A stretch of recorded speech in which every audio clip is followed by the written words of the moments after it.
ஒரு புத்தகத்தை வாங்கும்படி நான் சிபாரிசு செய்வேன். அது தாவோ என்று அழைக்கப்படக்கூடிய தாவோ தத்துவங்களை பற்றிய ஒரு புத்தகம். பொதுவா தத்துவம்னாலே நம்ம நினைச்சிடும் வயசானவங்க படிக்கிறது என்று. தத்துவங்கள் பயில வேண்டியவர்களே இளைஞர்கள் தான். இளைஞர்கள் தத்துவம் படிக்காமல் உங்களுக்கு வாழ்க்கையே கிடையாது. நீங்கள் வாழ்வினுடைய அடிப்படைகளை புரிந்து கொள்ள வேண்டும் என்றால் நீங்கள் உங்களுடைய துவக்க வயதிலேயே தத்துவங்களை படிக்க வேண்டும். அதிலும் இந்த தாவோ என்ற புத்தகத்தை சி மணி என்ற ஒரு கவிஞர் மொழிபெயர்ப்பு செய்திருக்கிறார். திரியா பதிப்பகம் வெளியிட்டிருக்கிறார். சின்ன நூல் தான், 81 பாடல்கள் கொண்ட ஒரு புத்தகம் தான். ஆனால் அதை மொழிபெயர்ப்பதற்கு பல ஆண்டுகள் அவர் செலவிட்டிருக்கிறார். அவ்வளவு எளிதாக மொழிபெயர்க்க முடியாத ஒரு புத்தகம் அது. அது ஒரு ஞானத்தினுடைய பொக்கிஷம். தாவோ என்பது சீனர்களை பொறுத்த மட்டில் அவர்களுடைய ஞான நூல். 6ஆம் நூற்றாண்டில் எழுதப்பட்ட லாவோட்ஸே எழுதிய ஒரு ஞான நூல் அது.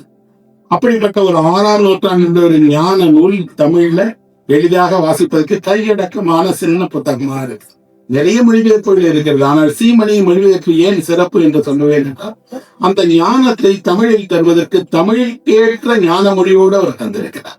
அதில் இருக்கக்கூடிய தமிழ் சொற்களை மட்டும் நீங்கள் பட்டியலிட்டு பார்த்தால் தெரியும் எவ்வளவு நேர்த்தியாக சீமணி மொழிபெயர்த்திருக்கிறார் என்று தெரியும். ஒன்றை அதிலிருந்து உதாரணம் சொல்லுகிறேன். ஒரு குயவன் பானை செய்யும் போது அது அழகாக இருக்க வேண்டும் என்று மிக கச்சிதமாக பானையை செய்கிறான், விளிம்பு வைக்கிறான். ஆனால் பானையினுடைய பயன்பாடு என்பது அதன் வெற்றிடத்தில் தான் இருக்கிறது. பானை என்பது ஒரு பயன் கிடையாது, வெற்றிடம்தான் பயன்பட போகிறது. வெற்றிடத்தை அப்படியே பயன்படுத்த முடியாது என்பதற்காக பானையாக பாத்திரமாக மாற்றிடலாம். இன்னும் கொஞ்சம் சிறப்பாக சொன்னால் உங்கள் வீடே ஒரு வெற்றிடம்தான். நீங்கள் வெற்றிடத்தில் தான் வசிக்கிறீர்கள், வெற்றிடத்தில் தான் உறங்குகிறீர்கள். வெற்றிடத்திற்கு பாதுகாப்பு சுவர்கள் தான் உண்டு. படித்த மறுநிமிடம் என் மூளையில், என் மனதில் ஒரு பெரிய வெளிச்சம் வந்தது. என்ன என்றால், வெற்றிடத்தை கையாளுவதுதான் கடினம். வெற்றிடத்தை நீங்கள் அப்படியே செய்ய முடியாது. நீங்க எப்போதாவது சும்மா நீங்க சாதாரணமா இருக்கும்போது உங்க பேண்ட் பாக்கெட்ல கை விடுங்க, உள்ள ஒண்ணுமே இல்லை. ஆனால் நீங்கள் ஒரு சந்தோஷத்தை அடைவீர்கள். எப்போதெல்லாம் வெறுமையை நீங்கள் தொடுகிறீர்களோ, வெற்றிடத்தை தொடுகிறீர்களோ, அப்போதெல்லாம் உங்கள் மனம் சந்தோஷத்தை அடையும். நம்ம அதை அச்சம் தரக்கூடிய ஒன்று இல்லை. வெற்றிடம் என்று சொன்னோம்னே நமக்கு ஒரு அச்சம் இல்லை என்பது. இதை ஒரு கலை வடிவமாக மாற்றி தருகிறோம். அந்த கலை வடிவமாக மாறும் போது பானையாக உட்படுகிறோம். இவன் தான் அந்த பானையினுடைய வடிவத்தை செய்கிறான். கச்சிதமாக இருக்கும். அது பயன்பாட்டுக்குரிய வடிவம் என்றாலும் ஒரு கலை பொருளை போல நேர்த்தியாக செய்யப்பட்ட வடிவம்.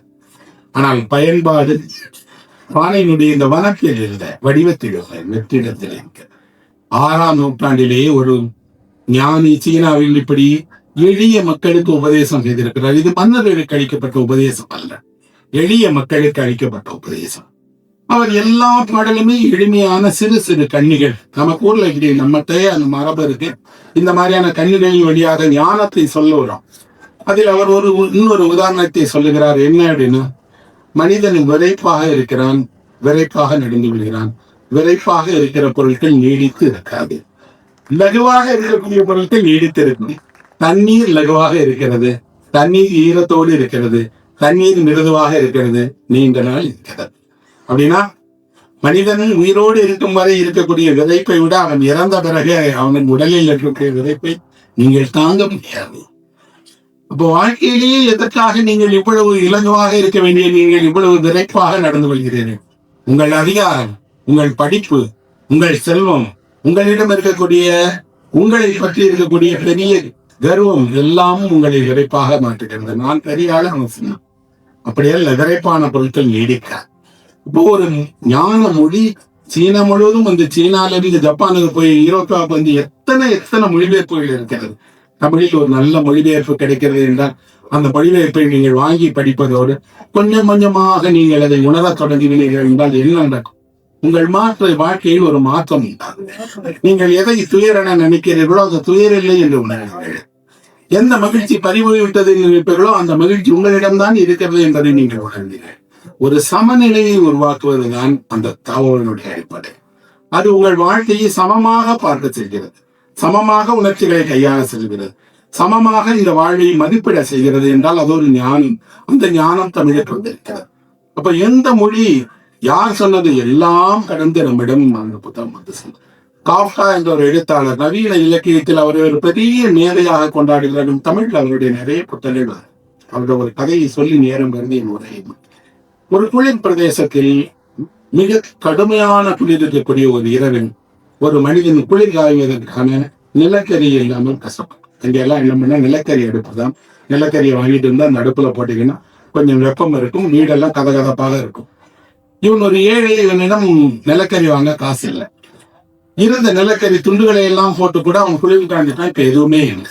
ஒரு இரும்பு வாழையை எடுத்துக்கொண்டு நிலக்கரி விற்பவனுடைய வீட்டுக்கு போய் எனக்கு கொஞ்சம் நிலக்கரி கடனாக கொடுங்கள், குளிர் தாங்க முடியல, இதே குளிரில் இரவெல்லாம் தெரிந்தால் இறந்துருவேன்னு கேட்கறதுக்காக அவன் வீட்டுக்கு போகிறான். அந்த நிலக்கரி வியாபாரியோ பேராசை பிடித்தவன். இந்த மாதிரி நெருக்கடியில வந்தா 2 மடங்கு விலை கேட்பான். அதுவும் ராத்திரி நேரம் கழிச்சு வந்தீங்கன்னா அவன் திறக்க மாட்டான். இவர் கதவை கட்டுகிறார். உள்ளே இருந்த அவனுக்கு திறக்க மறுக்கிறான். இவர் சொல்றார், ஐயா, உங்களை எனக்கு சிறு வயதிலிருந்தே தெரியும், என் தந்தையை உங்களுக்கு தெரியும், நீங்கள் இளமையில் எப்படி இருந்தீர்கள் என்ற வரைக்கும் எனக்கு தெரியும். நிறைய முறை உங்களிடம் வாங்கியிருக்கிறேன், பணம் கொடுத்திருக்கிறேன். இப்போது என்கிட்ட பணம் இல்லை, ஆனால் குளிர் தாங்க முடியல, இறந்துருவேன், எனக்கு கடன் கொடுங்கள், ஒரே ஒரு இந்த இரும்பு வாழி நிறைய நிலக்கரி கொடுங்கிறார். இந்த அளவுக்கு தன்னை சொன்னது, தன் சிறுவயதை சொன்னது, இவங்க அப்பாவை சொன்னதுன்னே கொடுத்துடலாமோன்னு லேசா ஒரு ஆசை உண்டாகியது. உள்ளிருந்து அவர் மனைவி சொல்கிறார், நீ ஒரு பைத்தியக்காரன், ஒருவனை எளிதாக ஏமாற்ற வேண்டும் என்றால் அவன் கடந்த காலத்தை சொல்லணும், அதிலும் குறிப்பாக அவன் இல்லாமல் இருந்த நாட்களை சொன்னால் அவன் மனம் இது கொடுத்துருவான். நீ இப்போ வசதியான நாளிய நீ ஏன் கொடுக்கணும்? வர்ற போறவனுக்கெல்லாம் நிலக்கரி இப்படி கொடுக்கறதுக்காக நாம வியாபாரம் பண்றோம். கதவை திறக்காதே, மன்றாடுகிறவர்களுக்காக கதவை திறக்க ஆரம்பித்தால் நீ வணிகனாக இருக்க முடியாதுங்கிற. ஏன்னா வணிகர்களுக்கு அறம் என்பது மன்றாடுகிறவர்களுக்கு புறம் கேட்கக்கூடாது என்பதுதான் கூட. நான் நல்ல வணிகர்கள் அப்படி இல்லையே. அவர்கள் நிறைய ஈடு தருகிறார்கள், கொடை கொடுக்கிறார்கள், அறம் செய்கிறார்கள். நானே பார்த்துக்கிறேன். ஒருவேளை மோசமான வணிகர் என்பதற்கு அடையாளமாக கூட இருக்கிறோம். இவன் கதவை திறக்கலாம். அவன் தட்டி தட்டி தட்டி குளிரில் ஓய்ந்து கடைசியில் என்ன செய்யன்னு தெரிய மாட்டேன். என்கிட்ட பணம் இல்லை, அதனால எனக்கு நிலக்கரி கிடைக்காது என்றால் இந்த உலகம் எவ்வளவு குரூரமானது என்று கேட்கிறான். ஒரு மனிதனே அவனுக்கு பணம் இல்லை என்பதற்காக சாக விடும் என்றால் இந்த உலகம் உண்மையில் அன்புமயமானது. நாம் இவ்வளவு சொல்லுகிறோமே, இவ்வளவு தேவாலயங்கள் இருக்கிறது, இவ்வளவு வழிபாடுகள், இவ்வளவு அப்பை பற்றி பிரச்சாரம் இருக்குமே, நன்றாக தெரிகிறது குளிரில் ஒரு மனிதன் இறந்து விடுவான் என்றால் இன்னொரு மனிதன் சாகட்டும் என்று கைவிடுவான் என்றால் இந்த வாழ்க்கை எனக்கு தேவைதானா என்று நினைக்கிறான். இரும்பு வாளியோடு நடந்து கொண்டிருந்தவன் இரும்பு வாளியோடு பறந்து வானில் மறைந்து விட்டான் அப்படின்னு கதை முடிஞ்சது. இரும்பு வாளியோடு அவன் பறந்து மறைந்து விட்டான் என்றோடே நமக்கு ஆச்சரியமாக அது எப்படிங்க மறப்பான்? மறந்துவோம். அவன் மறக்கவில்லை. அவன் இந்த உலகம் வேண்டாம் என்று இன்னொரு உலகத்தை நோக்கி போயிட்டான். நடந்து போயிருக்கலாம், வீட்டுக்கு போயிருக்கலாம், வழியில செத்துக்கலாம், என்னமா நடந்திருக்கலாம். ஆனால் எழுத்தாளன் ஒரு மாயத்தை உருவாக்குகிறான். என்ன என்றால், நீங்கள் எப்போது ஒரு மனிதனை கைவிடுகிறீர்களோ அப்போது அவன் பறப்பவனாக மாறிவிடுவான், அவன் அதிசயங்கள் கொண்டவனாக மாறிவிடுவான். அவன் இரும்பு வாடியோடு பறந்து போவதை யாரும் பார்க்கிறேன். அதுதான் இல்லாதவர்களுடைய துயரம் என்பது. அவர்களுடைய எந்த அதிசயமும் உலகத்தில் கட்டுகளுக்கு பொருட்டே இல்லை. இதுவும் 100 ஆண்டுகளுக்கு முன்பாக காஃபா எழுதிய ஒரு கதைதான்.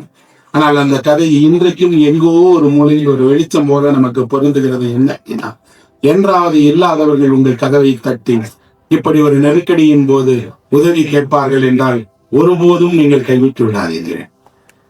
உங்களிடமிருந்து எதையேனும் கொடுங்கள். ஒரு வாய் நிறைய இல்லையா, ஒரு துண்டு நிலக்கரியாவது கொடுங்கள்.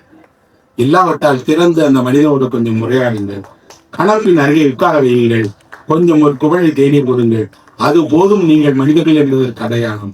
நாம் எல்லோரும் அப்படி இருப்போம் என்று நம்புகிறேன். அப்படி இல்லாதவர்கள் இருக்க முயற்சிக்கலாம் என்று சொல்கிறேன். அதற்கு புத்தகங்கள் உறுதுணை செய்யும். நன்றி என்பதை